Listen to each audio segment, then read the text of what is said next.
Louise, congratulations. Thank you very much. I'm very surprised. Well, tell me how it felt when your name was called. Well, it felt very weird because I was so convinced that I wouldn't win that I didn't really prepare a speech. So I managed to find something on my phone that I could read in the Irish language that nobody understood anyway. So yes. Can you tell us, or is it a secret? What was it? Oh, What did it in mean? the Irish language. Oh, it just meant that it was a great honour to be on the short list, and congratulations to all the other writers, and very many thanks to all of the people at my publisher. Wow. Yes. Well, I do want to talk about your publisher, because the Nibbies is a sort of unique award in that it recognizes the book, the writing, the author, but also the entire publishing process behind it and that kind of entire package. And tell me what it's been like working with your publishers for Trespasses. It's been unbelievable. I mean, I also have to qualify by saying that I haven't had books published elsewhere, but I know from contemporaries of mine who have books out in the world, a completely insane amount of very lovely energy has gone into publishing Trespasses, and every single person who I've ever dealt with in there, and huge thanks especially to Roz Ellis, who's over there, over there rolling her eyes because she doesn't want to be acknowledged. Insane effort from Roz and her team, and from the international sales team even, and my editor Alexis, and just everybody. It's been bloody believable, actually. Well, it's pretty extraordinary. Also, really extraordinary considering that before you became a writer, you were a chef for 30-odd years. I certainly was.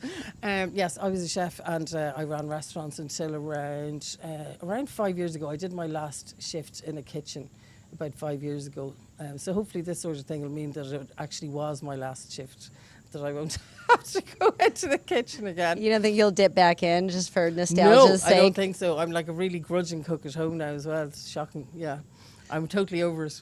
Well, I'm wondering if there's any links or any similarities. Is cooking like writing at all, or is writing like cooking? Or are they completely different disciples?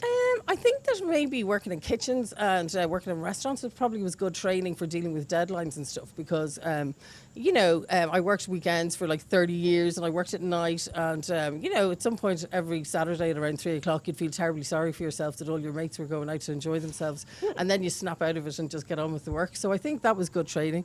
And also I think that maybe kitchens are a really sort of sensory environment or something, and maybe that kind of filters into the writing or something, and just experiencing the world in that way. I don't know. I love that. Let's go with it. I think let's go with that. Yeah, absolutely. I'm wondering, now that you are where you are, if there's any advice that you feel that you would give to aspiring writers, maybe who have already, had one career and think that they can't transition into writing, or who are just starting out for their first time. Anything that you'd like them to know? I think that it's never too late, and I really mean that. I think, if I had decided, I didn't write at all until I was 47, and if I had decided that I wanted to be a prima ballerina, or, maybe win an Olympic medal at pole vaulting or something, it was definitely too late. But there's absolutely nothing to stop anybody from starting to write later, and I don't think it's any harm to have a bit of life experience and a bit of perspective. You've just dashed my hopes at an Olympic pole vaulting career. I'm really sad. What I'm going to do. One thing. Oh no, you know what I want to ask is, obviously, as you said, you've had this amazing publishing experience, and part of that was that Trespasses was one of the critics' most picked books of 2022. I'm wondering what's on your personal best list. What are some books that we should be reading according to you? Books that you should be reading. Or writers who you'd really like to champion. And do these have to be writers right now? No. Why not? Who do you love reading? Okay, so I really love reading. I'm reading a proof of Anne Enright's next novel. It's called The Wren, and it is as outrageously fabulous as you'd expect it to be. I'm loving it. Another book that's coming out really soon, maybe in the next few weeks, is by a writer who lives very close to where I live, called Sheila Armstrong. It's called Fallen Animals. It's really beautiful. Sean Hewitt as well, who's a poet. All Down the Darkness Wide was a memoir that he wrote that came out last year. That's a really gorgeous book, and I think he has a new poetry collection coming out soon. So they're all Irish writers, but there you go. That's fabulous, and we need those recommendations. Yeah. And the other question is that booksellers have obviously really, really gotten behind Trespasses, have absolutely loved it, have hand sold it everywhere.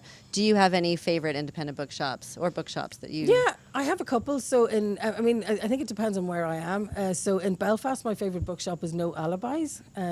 So they do a great kind of niche thing with crime writing, but also have every other book, and will find it, any book that you want, whether it's out of print or ancient or anything, they'll find it for you really quickly. I love that shop. And then my local bookshop, I guess, Library Books in Sligo is a wonderful place. Yeah. Amazing. Yeah. My final question for you, Louise, is how do you plan to celebrate tonight?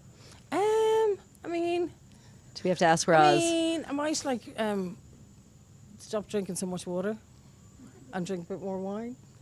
What an excellent way of putting it. Thank you very much. Almost like you're a writer. Thank you so much, Louise. Congratulations. Thank you so much.